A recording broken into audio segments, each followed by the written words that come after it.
Hello people, my name is Tola Alabi and you're welcome to Pro Up Masterclass. And today's class, I'm going to be telling you 5 things you can do to get better at your craft. And before I go on, I would just like to ask you, if you've not subscribed to this channel, to subscribe, click that subscribe button. And if you want to get notifications, click that notification bell so you can get notifications as to when videos go up. So we'll get right to today's class. 5 things you can do to get better at your craft. And this video is specially made for people that are just starting out in a particular industry. It doesn't matter what it is. You might be a photographer, you might be a designer, you might be whatever it is. But these 5 things, if you do it, you're sure to get better at your craft. So the number one thing you want to do if you want to get better at your craft is to surround yourself with good work. Surround yourself with good work. Now, this is something I tell people that I mentor a lot. If you want to get better at whatever it is you're doing, I'm a designer, so I mentor a lot of designers, and I tell them, if you want to get better at design, you must consistently look at good design work. You are what you see. So if you surround yourself with bad work, chances are you will do bad work. No matter how much you really want to do good work, if you feed your mind with bad work, your mind would always resonate and tend to go towards what you feed it with. So you must surround yourself with good work. When I started out as a designer, I spent loads of hours every day on a particular site called toadvance.com, and it was a site for a creative company, and their work was amazing. Their work was much better than what I could do at that time. But just spending hours on their site every single day kind of expanded my mind and challenged me to be a better designer. So you must surround yourself with good work if you want to get better at your craft. The number 2 thing you must do if you want to get better at your craft is to copy good work. Now, it's not just enough to just consume good work and look at it every day, day in, day out.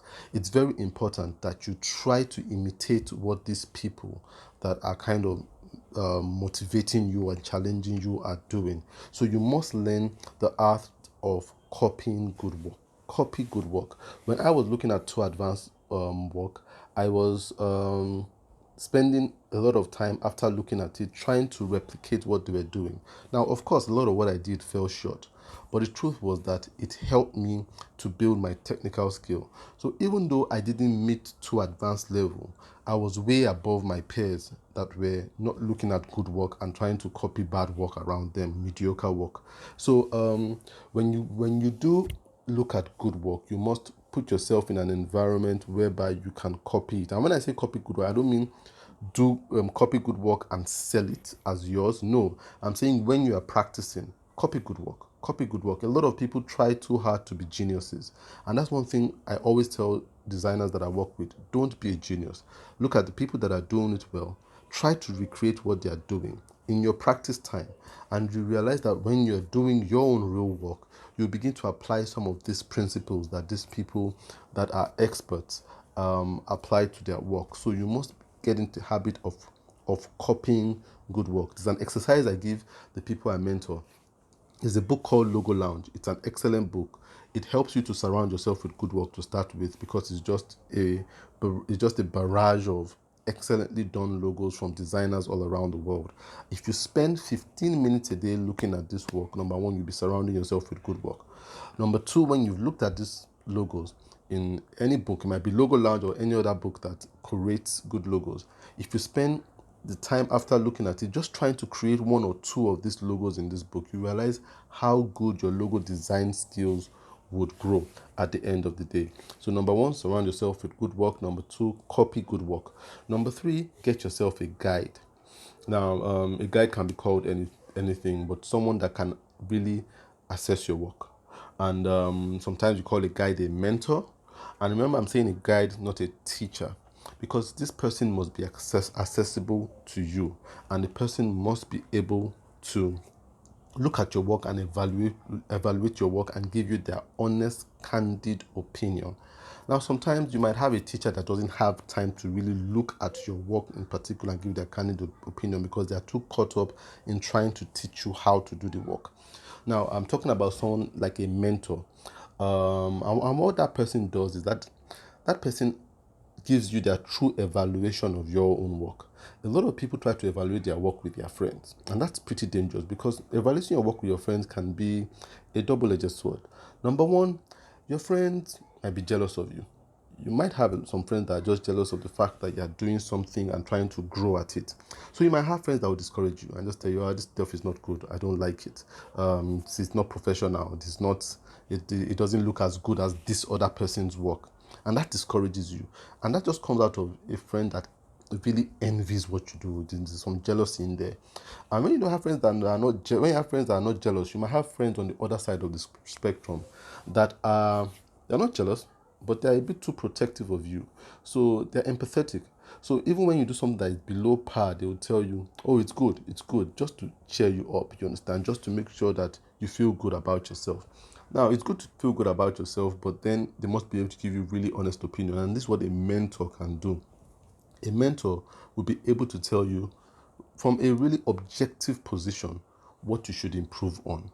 I have a mentoring program, and that's what I do with the people I mentor. It's a paid mentoring program, and I tell designers that I mentor, I give them my candid opinion without breaking their spirit, but telling them how they can improve and telling them what they've done well. So you need a guide, someone to guide you, and that person must have experience in the industry you are trying to get better at. That person must be more experienced and be better skilled at doing what it is you're doing, so that they can give you real professional advice. The fourth thing is you must practice your craft every day. You must practice your craft every day. It's amazing when I talk to people today and they tell me they're passionate about what they are doing and they do it just twice a week. That really amazes me because I remember when I started doing design, my early years in design, I was so passionate. In fact, I was fueled on passion. Everything was fueled on passion. So I did design 24/7.